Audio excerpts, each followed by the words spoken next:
நண்பா வணக்கம். வாங்க இன்னைக்கு நம்ம பார்க்க போற விஷயம் என்னன்னா, நம்ம இந்திய அணிக்கும் ஆஸ்திரேலிய அணிக்கும் இடையே நடந்த அந்த D20 போட்டி இருக்குல்ல, அதுல நடந்த முதல் மேட்ச். அடடா, அது கேண்டரா மைதானத்துல ஒரு த்ரில்லர் மாதிரி, சஸ்பென்ஸ் மாதிரி மழையோட மழையா மாட்டி போச்சுங்க. என்ன நடந்துச்சு, எப்படி போச்சுன்னு இந்த வீடியோவில் உள்ளபடியே விரிவா உங்களுக்கு நான் சொல்ல போறேன்.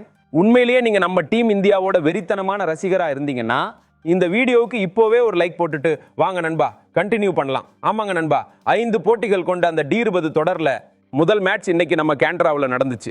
ஆஸ்திரேலியா அணியோட கேப்டன் மிட்சல் மார்ஷ் தான் டாஸ் ஜெயிச்சார். ஜெயிச்ச உடனே முதல்ல பாலிங் போடுறதுன்னு முடிவு பண்ணிட்டாரு. நம்ம இந்திய அணியில நம்ம அபிஷேக் சர்மாவும் சுப்மன் கில்லும் தான் ஓப்பனிங்க்கு வந்தாங்க. அவங்களுக்கு எதிராக பந்தை எடுத்துக்கிட்டு அந்த அனுபவமான வேகப்பந்து வீச்சாளர் ஜாஷ் ஹேசில்வுட் களத்துக்குள்ள வந்தார். முதல் ஓவரை ஹேசில்வுட் எவ்வளவு கண்ட்ரோலா போட்டார் தெரியுமா? பந்து அவரோட கையில கட்டுக்கோப்பா இருந்துச்சு. ஆமாங்க, அந்த ஆரம்ப 5 பந்துகள்ல நம்ம பசங்க வெறும் 4 ரன்கள் தான் எடுத்தாங்க. ஆனா அந்த ஓவரோட கடைசி பந்து இருக்கு பாருங்க, நம்ம அபிஷேக் சர்மா அப்படியே ஸ்டெப் எடுத்து வச்சு ஆஃப் சைட்ல ஒரு அட்டகாசமான பவுண்டரியை அடிச்சு விட்டார். ஆக மொத்தம் இந்திய அணி அந்த முதல் ஓவர்ல எடுத்த ரன் 8 ரன்கள். அடுத்ததா 2வது ஓவர் அந்த இளம் பந்து வீச்சாளர் சேவியர் பார்ட்லெட் வந்தார். இங்க தான் நம்ம அபிஷேக் சர்மா தன்னோட நம்பிக்கைனா என்னன்னு காமிச்சார். தொடர்ந்து 2 பவுண்டரிகளை அடிச்சு போட்டார். ஒன்னு ஆஃப் சைடுல, இன்னொன்னு லெக் சைடை நோக்கி. இந்த ஓவர்ல நம்ம இந்தியாவோட ஆட்டம் இன்னும் வேகம் எடுத்துச்சுங்க. 3வது ஓவர்ல மறுபடியும் ஹேசில்வுட் வந்தார். அவர் போட்ட முதல் பந்து நம்ம சுப்மன் கில்லோட பேட்டோட மேல்புறத்தில் பட்டு தேர்ட் மேன் திசையில பவுண்டரிக்கு ஓடி போச்சு. அந்த ஓவரோட கடைசி பந்துல மறுபடியும் நம்ம Abhishek Sharma short fine legging மேலேயே ஒரு பவுண்டரியை விளாசி தள்ளினார். இந்த ஓவர்ல 9 ரன்கள் கிடைச்சிச்சு. விக்கெட் இழப்பு இல்லாம நம்ம இந்தியாவோட ஸ்கோர் 26 ரன்களை தொட்டுச்சு. இப்போ 4வது ஓவருக்கு நம்ம நாதன் எல்லிஸ் பவுலிங் போட வந்தாரு. அவர் போட்ட முதல் பந்துலையும் 4வது பந்துலையும் நம்ம சுப்மன் கில் 2 பவுண்டரிகளை அடிச்சிட்டார். ஆனாலும் எல்லிஸ் சும்மா இல்ல, அவர் அப்படியே சூப்பரா கம்பேக் கொடுத்தார். 5வது பந்து இருக்கு பாருங்க, அது ஒரு ஸ்லோவர் டெலிவரி. அதை நம்ம அபிஷேக் சர்மா முன்னாடி வந்து பெரிய ஷாட் அடிக்கணும்னு ட்ரை பண்ணார். ஆனா பேட்டில் சரியா படலைங்க. மிட் ஆஃப்ல நின்னுக்கிட்டு இருந்த டீம் டேவிட் ஒரு சுலபமான கேட்சை பிடிச்சிட்டார். அடடா, இந்திய அணிக்கு முதல் அடி விழுந்துச்சு. அபிஷேக் சர்மா 19 ரன்கள் அவுட் ஆனார். அதுல 4 பவுண்டரிகள் இருந்துச்சு. அப்போ நம்ம இந்தியாவோட ஸ்கோர் 35க்கு ஒரு விக்கெட். அதை அடுத்து நம்மளோட கேப்டன் சூரியகுமார் யாதவ் களத்துக்குள்ள வந்தார். ஹேசில்வுட் தன்னோட 3வது ஓவருக்கு மறுபடியும் திரும்பி வந்தார். அவர் போட்ட 3வது பந்துல நம்ம சூர்யா தன்னோட ஸ்டைலை காமிச்சார். ஷார்ட்டா வந்த பந்த மிடில்லையும் லெக்லையும் அப்படியே ஃபிளிக் செஞ்சு ஒரு அசத்தலான சிக்ஸரை அடிச்சு விட்டார். ஆமாங்க, அதுதான் இந்த மேட்சோட முதல் சிக்ஸர். இந்த ஓவர்ல மொத்தம் 7 ரன்கள் கிடைச்சிச்சு. 5 ஓவர் முடிவில் இந்தியாவோட ஸ்கோர் 43க்கு ஒரு விக்கெட்னு இருந்துச்சு. அப்போதான் திடீர்னு வானத்துல மேகங்கள் சூழ ஆரம்பிச்சு மழையும் கொட்ட ஆரம்பிச்சது. கிட்டத்தட்ட 45 நிமிடங்கள் ஆட்டமே நின்று போச்சுங்க.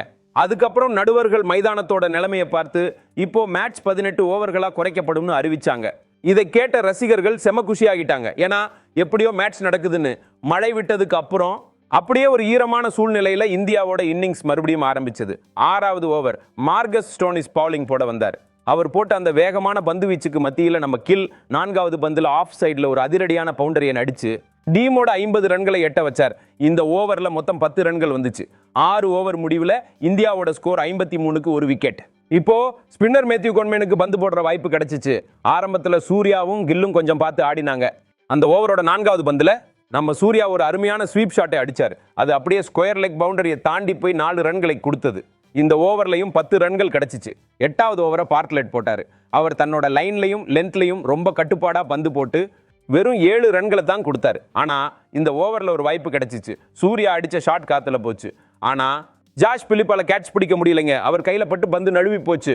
இந்த நேரத்துல நம்ம இந்தியாவோட ரன் ரேட் கொஞ்சம் கம்மியாச்சு. ஏன்னா ஸ்பின்னர்கள் நல்லா போட்டாங்க, பவுண்டரிகள் அடிக்கிறது கொஞ்சம் கஷ்டமா இருந்துச்சு. சூர்யாவும் கில்லும் சிங்கிள் டபுள் எடுத்து ரன் ரேட்டை கெட்டியா பிடிச்சுக்கிட்டாங்க. 9வது ஓவர் மறுபடியும் கோன்மேன் வந்தாரு. அந்த ஆரம்ப 5 பந்துகள்ல வெறும் 6 ரன்கள் தான் வந்துச்சு. ஆனா கடைசி பந்துல கில்லோட ஆட்டம் அப்படியே மாறி போச்சுங்க.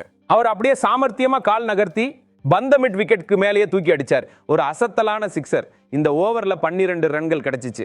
9 ஓவர் முடிவில் இந்தியாவோட ஸ்கோர் 82க்கு ஒரு விக்கெட். இப்போ 10வது ஓவருக்கு நம்ம நாதன் எல்லிஸ் வந்தார். சூர்யா இந்த முறை முழு தயார் நிலையில் இருந்தார். அவர் போட்ட முதல் 2 பந்துகளையும் தொடர்ந்து 2 பவுண்டரிகளை அடிச்சு போட்டார். 1 பாயிண்ட்டுக்கு மேல, இன்னொன்னு கவர் டிரைவ்ல. அப்புறம் 3வது பந்துல எல்லிஸ் ஸ்லோவர் போட்டார்.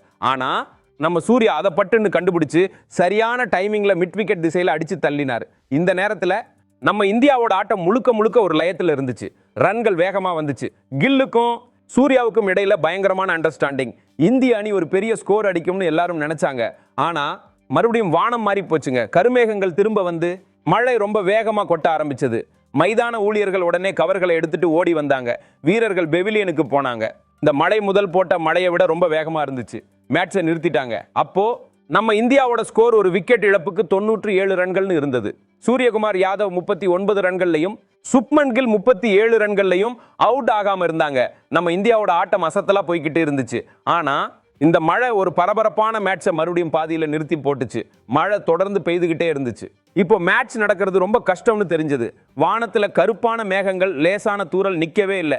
மைதானம் முழுக்க ஈரமா போச்சு. கிரவுண்ட் ஸ்டாஃப்கள் திரும்ப திரும்ப கவர்களை எடுக்கணும்னு ட்ரை பண்ணாங்க. ஆனா மறுபடியும் மழை வந்துருச்சு. பார்க்க வந்த ரசிகர்களுக்கு ஏமாற்றம் தான். ஏன்னா மேட்ச் ரத்து ஆயிடுமோன்னு பயந்தாங்க. கமெண்ட்ரி பாக்ஸ்ல இருந்து ஒரு தகவல் வந்துச்சு. இன்னும் கொஞ்ச நேரத்துல மழையோட வேகம் குறையலாம்னு சொன்னாங்க. வானிலை ஆராய்ச்சி மையத்தின்படி சாயங்காலம் 5 மணி வரைக்கும் மழை நிக்கிறதுக்கு வாய்ப்பு இருக்கு.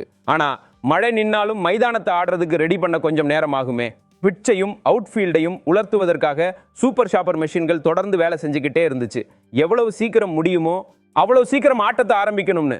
எல்லாம் சரியாகி போச்சுன்னா கிட்டத்தட்ட 5:30 மணி சுமாருக்கு ஆட்டம் திரும்பவும் ஆரம்பிக்கலாம்னு நினைச்சாங்க. ஆனா தொடர்ந்து ஓவர்கள் குறைஞ்சுக்கிட்டே வந்துச்சு. முதல்ல மேட்சை 18 ஓவர்களா குறைச்சாங்க. இப்போ இந்த நீண்ட மழைக்கு அப்புறம் நேரம் ரொம்ப கம்மியா இருந்துச்சுங்க. நடுவர்கள் ஒரு புது பிளானத்தை தயார் பண்ணாங்க. இப்போ இந்த போட்டி ரத்னு சொல்லிட்டாங்க. இந்திய ரசிகர்கள் ஏமாற்றம் அடைந்தனர். அப்படின்னா என்ன அர்த்தம்? நம்ம இந்தியாவோட இன்னிங்ஸ் இங்கேயே முடிஞ்சிருச்சுன்னு அர்த்தம். இப்போ உங்களோட கருத்து என்னன்னு இப்போவே கமெண்ட்ல சொல்லுங்க. நம்ம அடுத்த வீடியோவில் பார்க்கலாம்.